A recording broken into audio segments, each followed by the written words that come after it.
your wife really thinks you had nothing to do with her father's death. She cried all night, and you stayed with her, even weeping with her. You almost felt me. Why do you insist on tormenting me? Me? I'm not the one who ordered the death of your father-in-law. I didn't have Orb's men hold him down in a muddy river and watched him drown. You did that. Luther had to die. All living things have to make that journey. Besides, it was for a greater cause. You have an answer for everything, don't you?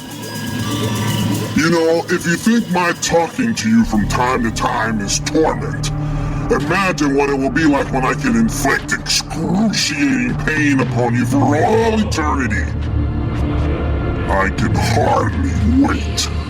You have your own torment coming to you as well. I'm sure God will find joy in listening to you lament.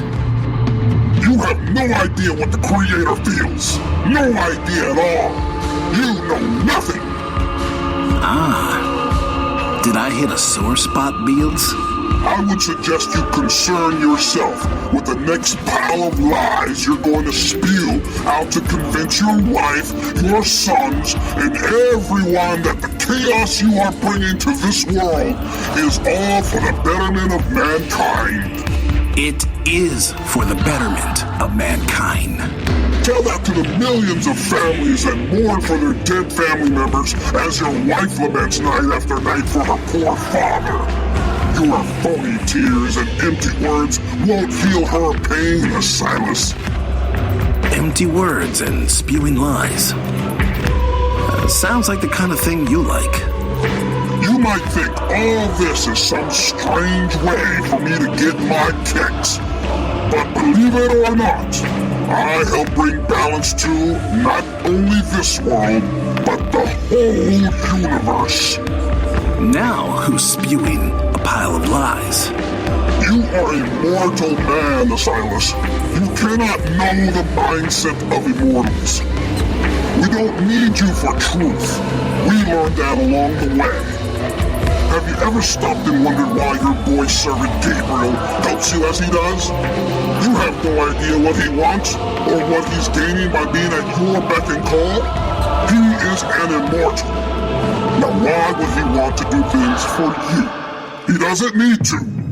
But you are so arrogant and sanctimonious, you are too blind to his motives. He doesn't care about what happens to you or this world. He's not even from here. Neither are you. But I know enough about Gabriel to know whatever it is he wants from me, he will have it as long as I get what I need from him. We have mutual interests, which is more than what I can say about you. The only thing that is keeping me safe from your wickedness is my love and faith in God, the Creator. And He is the mightiest of all immortals. Clearly, I am here doing what I am doing because there is a greater purpose to it. We all have a purpose, and yes, even you. And I don't need to be an immortal to know this.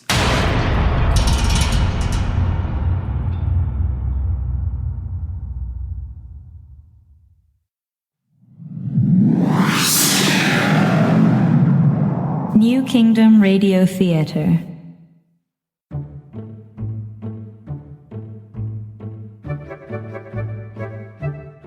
In a world of wonder. See? That's my feet! And horror. The military advise that the flesh-eating pigeons can only be stopped by destroying the brainstem, and that they do not poop. That makes no sense. Why did they do that? One podcast fights the forces of evil. The new and improved diabolical disintegrating death ray!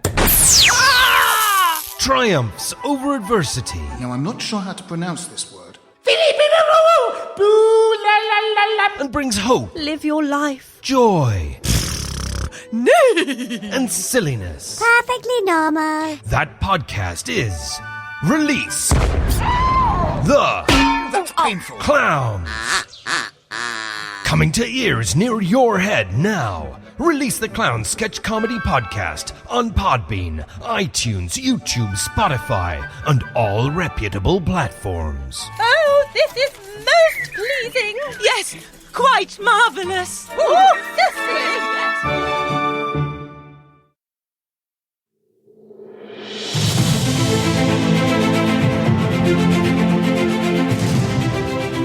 Poland became the first major state of the European alliance to surrender to America.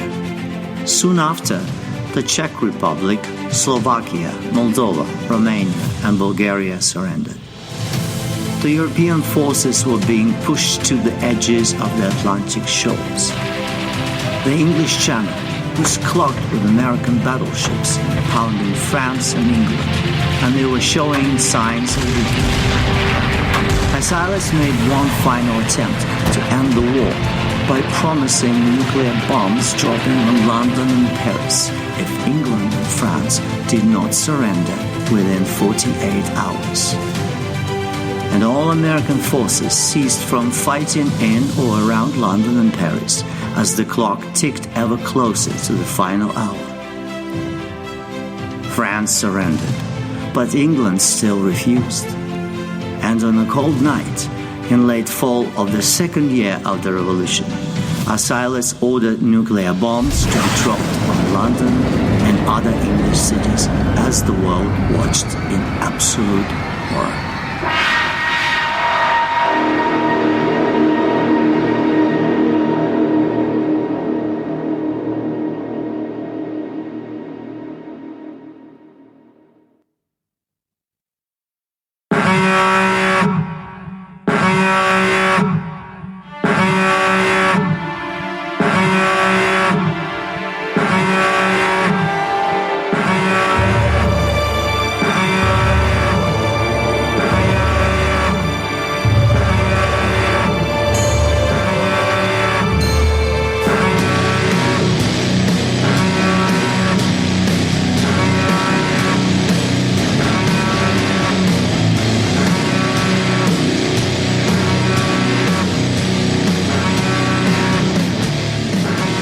Your Majesty, our nuclear missiles are ready to launch.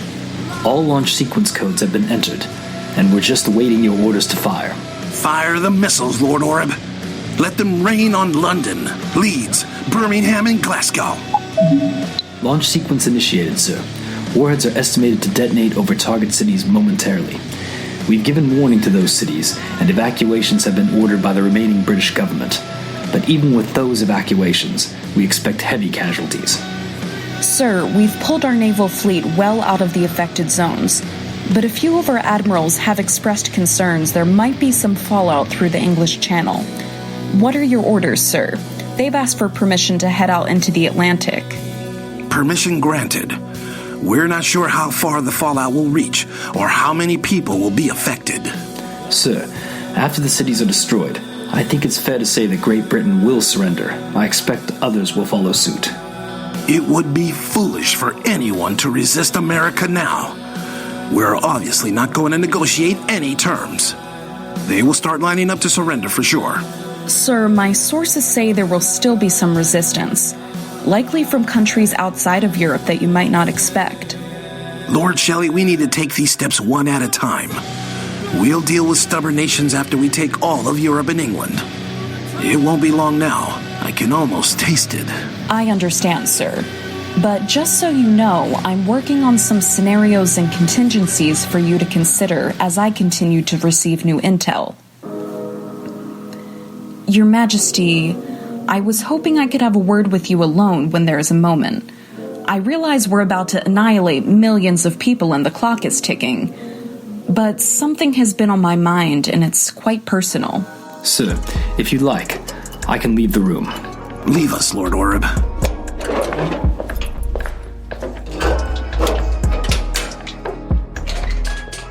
Sir, about the last time we were together, I've been meaning to tell you... That you got married very recently. Yes, I know. I hope you will forgive me, sir. There is nothing to forgive, Lord Shelley. I was overcome by a passion I cannot describe. I have my own marriage vows to uphold, and I apologize to you again, as I recall saying I'm sorry countless times. Your Majesty, I would be lying if I said I regretted it. I don't. I've had some crazy relationships in my life, and I'm grateful you have never brought up my past as a factor in your asking me to be a member of the High Council. It is my honor, sir, to serve you and our kingdom. I know you are a true patriot, and you are brilliant. We wouldn't be here this close to victory if it weren't for you. I've long said I admire you, Lord Shelley, but I also am in awe of you. And I know in my heart that is why I desire you as I do. You are the most powerful man in the world. With every fiber of my being, I want to embrace you in ways I could never embrace any other person on this earth. It's so hard to describe what I feel. Your Majesty, forgive me for barging in on you and Lord Shelley, but you need to come to the command center immediately. There's something you need to hear. We'll pick this up later, Lord Shelley.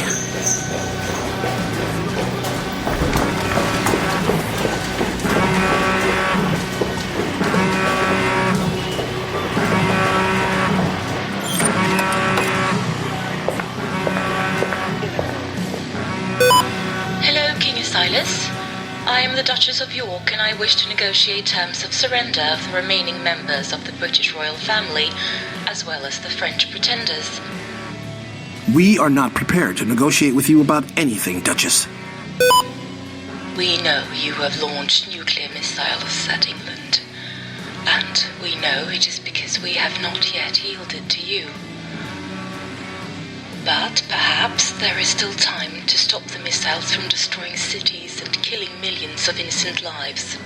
You should have thought about that before you fled to Australia and abandoned your people.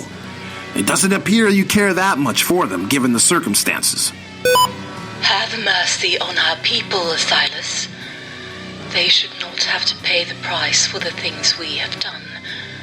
I know you have good intentions, but the murder of millions of innocent people is not the act of a man with good intentions. Is that how you see me, Duchess? Just a man? You can't even address me as Your Majesty. We have protocols, Asilas, going back countless centuries. I fail to see how these petty rules of yours will make me change my mind. You can use your net-ray machine to stop your own missiles before it is too late. You are the one being petty. Will my addressing you as Your Majesty truly make you change your mind?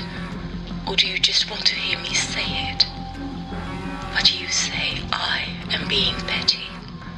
Do the right thing, Your Majesty. Lord Oreb, initiate the net ray. But, Your Majesty, this will severely hinder our plans for a global surrender. Please reconsider, sir.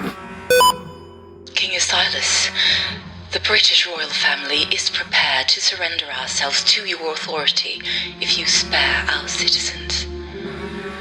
You can execute us if that's what will end this madness. Sir, I am with Lord Oreb on this.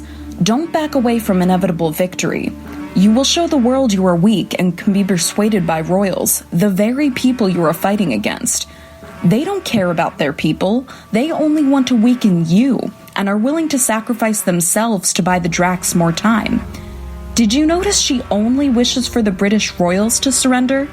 And the French pretenders? How insignificant! Counter with a complete surrender of all royals from all Europe. Lord Shelley is right. Your Majesty, I know it is a terrible loss of life, but in the end we will be victorious, and the world will be on their knees. The alternative could be even more disastrous. Your Majesty, you need to decide immediately. Every second counts. Asilas, please do the right thing. Stop those nukes. Close the open channel to the Duchess. Lord Oreb, initiate the net ray. Sir, please. Only neutralize 3 of them. Let the one headed to London detonate. We'll tell them our net ray malfunctioned and still hit their largest city. They'll be crippled and we'll still win this. Although I remain siding with Lord Orub, I believe your plan could work, sir. But announcing there's a malfunction of the net ray could give unrealistic hope to our enemies. They'll think they could exploit our net ray. I believe what Lord Shelley means is that if other nations think our net ray has a flaw, they'll have nothing to lose by launching nukes at us, figuring one might get through and hurt us. I understand what both of you are saying, but the reality is there is no flaw on the net ray. And if others try to launch nukes at us, they'll be disappointed when none of them hit. Good point, sir. I'll initiate the net ray now. Open the channel to the Duchess. Duchess, I have taken your proposition into consideration. Prepare to surrender. And if all of the European royals are prepared to surrender as well, I will stop the nukes. But time is ticking and every second counts, as you say. Silas, we cannot move that fast. I will need more time to convince the other royals, but I can only guarantee the British royals. Your Majesty, we simply don't have any time. Please accept us as sufficient to end your reign of nuclear missiles. Accepted. A man by the name of Gabriel will be at your coordinates within a minute. Be prepared to relocate at that time. A minute?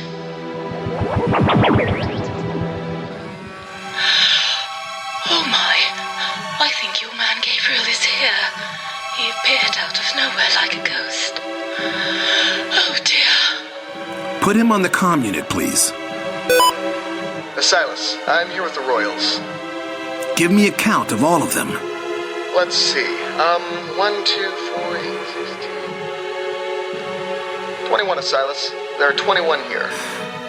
Teleport them, as many as you can at one time, to our special prisoner facility in New Eden.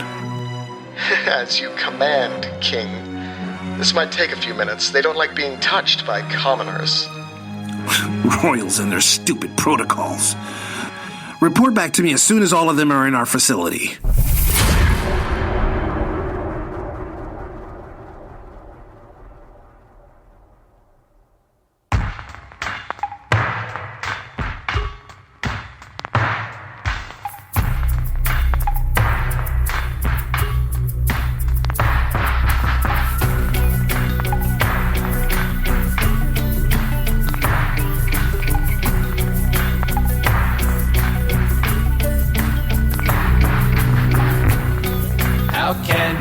So certain? How can you profess to have no doubt? You live your life of contradiction. Is that what you're all about? I know it keeps it easy, and the answer seems so clear. Why bother questioning your choices when questioning brings you constant fear?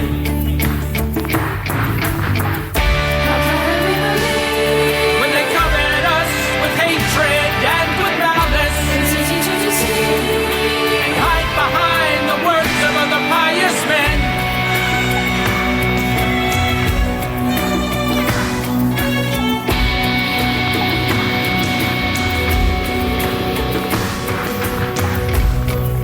The sins of the father,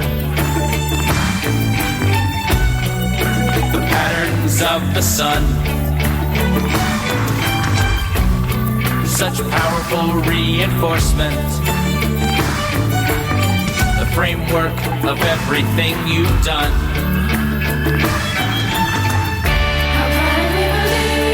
When they come at us with hatred and with malice, it's easy to deceive and hide behind the words of other pious men.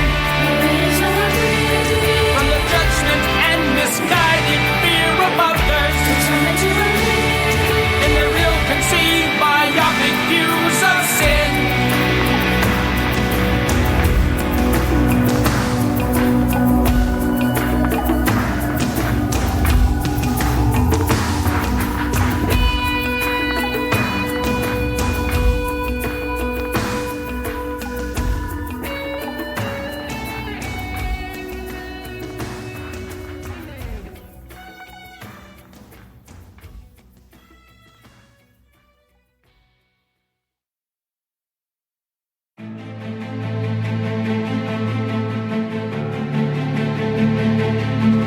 Gabriel teleported all of the remaining British royals and others to a special facility in New Eden. When Gabriel sent word to Asilas that all were accounted for, he ordered Lord Oreb to neutralize 3 of the 4 nuclear missiles before they reached their target in England.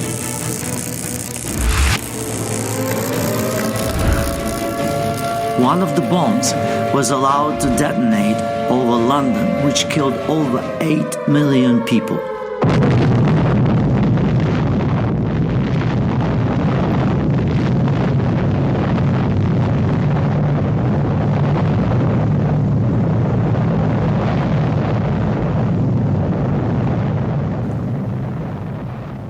The world was utterly stunned, saddened, and angry as Asilas' revolution had come to this.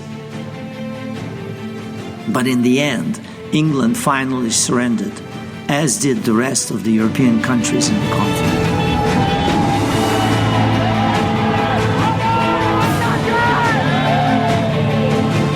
Asilas spoke to the people of the world and explained he had no choice but to end the war. As he spoke, he knew he had everyone's attention. He said it was time for everyone to unite with America in the revolution against the monster group. Pope Pius XIV sent a message pleading with Asilas for Vatican City to remain sovereign, but the king gave no such request a thought. The Pope said he would never submit to a human king, and Asilas would have to murder him and all the clergy before they would ever align with him. Asilas assured the Pope he would have to answer for all the deeds of the Church when the time comes, and it would be God himself who would hand down punishment on them all.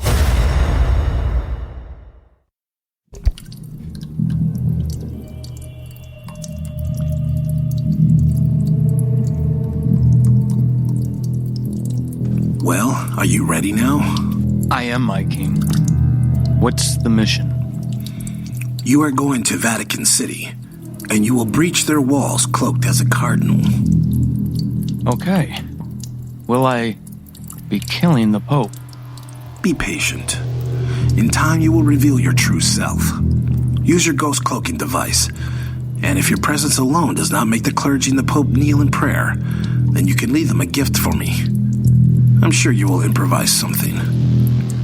You know, I'm actually glad you survived my execution, Nabal. I always wanted you to be the first Knight Spartan. And when you rose up after I extracted the bullet from your brain with my bare fingers, I knew you would be the one. You have passed every test I could possibly give you, and you haven't disappointed me yet. Thank you, Your Majesty. I only wish to serve you. Sir, I want you to know I never touched Abigail. You know that, right? Of course I do. Or I would have crushed your skull with my bare hands. She was my virgin sacrifice, and as a result, we are about to eradicate the enemies of mankind. Here, take the staff. When the time is right, you will enter the Pope's private room and throw this staff at his feet. What will this symbolize, my king? The staff will turn into a serpent and crawl up his leg and inject its venom into his groin. It's a message from our Creator, and he'll know exactly what it means.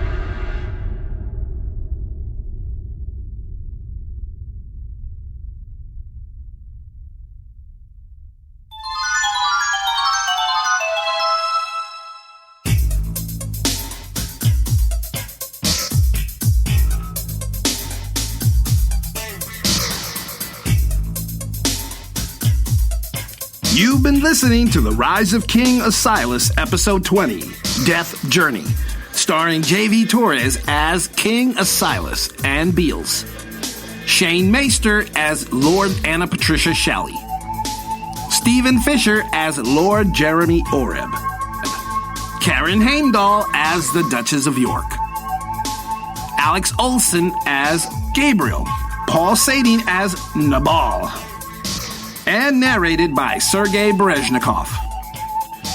This episode features the song How Can We Believe by Void Contact. Download their music today on Bandcamp and on iTunes.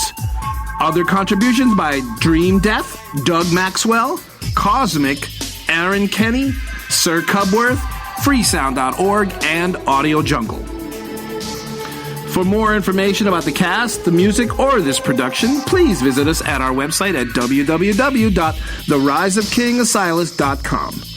And now, a word from our podcast friends. Hi, I'm Lainey, host of the True Crime Fan Club podcast, and I'm excited to tell you about my brand new podcast called It's Haunted, What Now? It's a podcast that brings you true stories about haunted objects and the owners who unknowingly welcome them into their lives. Join me as I share these creepy, spooky, and downright terrifying stories. You can find It's Haunted, What Now? On your favorite podcatcher or at hauntedpod.com. This has been a production of the New Kingdom Radio Theater in Baltimore, Maryland. Copyright 2019. And stay tuned for episode 21.